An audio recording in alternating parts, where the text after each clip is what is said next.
Hope you are very fine. कुछ बच्चों ने कहा कि sir ji cube and cuboid को एक क्विक फर्स्ट रिविजन कर दीजिए, मजा आ जाएगा। मैंने कहा लीजिए, आपको मैं क्विक फर्स्ट रिविजन करने के लिए यहाँ पे पहुंच चुका हूँ। आप जैसे कि देख पा रहे हैं आपके सामने क्यूब एंड क्यूबाइड का डायग्राम दिख रहा होगा। क्यूब जिसकी सारी साइड बराबर, क्यूबाइड जिसकी सारी साइड अलग अलग हो सकती है।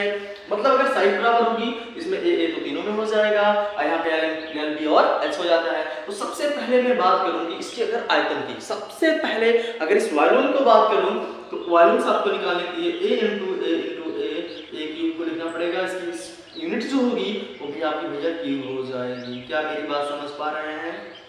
मीटर क्यूब तो metre cube, centimetre cube centimetre cube. अब देखिए इसकी वॉल्यूम की अगर मैं बात करूं, तीनों चीज अलग अलग है तो इसका मतलब length into breadth into height कर देंगे।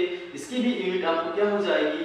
क्यूब में हो जाएगी। क्या मेरी बात आप समझ पा रहे हैं? मतलब क्यूब में लिखी जाएगी। क्लियर है?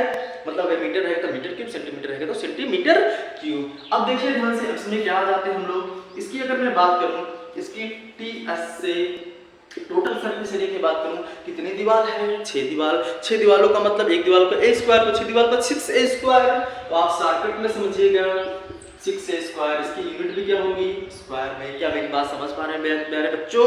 अगर आप ध्यान से समझेंगे इसमें एक लैटरल सरफेस एरिया होती है।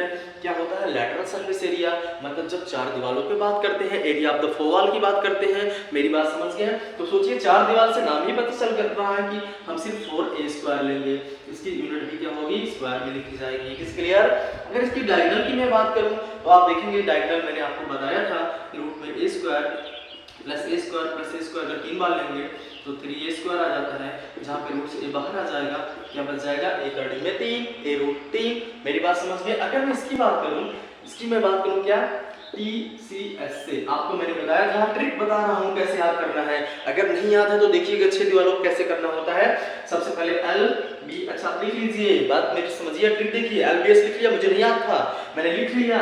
मैंने कहा अब बी है तो इसके बाद यहाँ बी, यहाँ एच, यहाँ पे क्या हो जाएगा? H L. सबको क्या कर देंगे? Plus L B plus B S plus H L. Clear है ना? इसकी यूनिट क्या होगी? स्क्वायर में होगी। It is clear? अगर आप देखेंगे इसकी मैं लैटरल सरफेस एरिया की बात करूं, भाई दोनों में लैटरल सरफेस एरिया होता है, दोनों में पृष्ठीय क्षेत्रफल होता है, दोनों में कुल पृष्ठीय क्षेत्रफल होता है, दोनों में आयतन होता है, दोनों में विकर्ण होते हैं। अगर मैं इसकी बात करूं तो मैं आपको मैंने बताया था कि मैं सिर्फ 4 दीवार को लूंगा 2l plus b into H. इसकी भी यूनिट किस में लिखेंगे? स्क्वायर में। क्या मेरी बात आप समझ पाए बच्चों? ये समझ में आया? अगर इसकी डायगोनल की बात करूं, इट इज इंपॉर्टेंट, यहां लिख देता हूं। अगर इसकी डायगोनल की बात करूं तो आपको कुछ नहीं करना है। डायगोनल कैसे निकालेंगे? इसके बीच में जैसे ये डायगोनल होता है, बीच बीच में ये वाला डायगोनल, तो आप कहेंगे सर जी l स्क्वायर कर दीजिए, b स्क्वायर कर दीजिए और h स्क्वायर। ठीक है? तो आपका डायगोनल निकल के आ जाएगा, मतलब विकर्ण। Okay, it's clear? I hope ये आपको एक बहुत क्विक रिवीजन बहुत मस्त लगा होगा। ओके,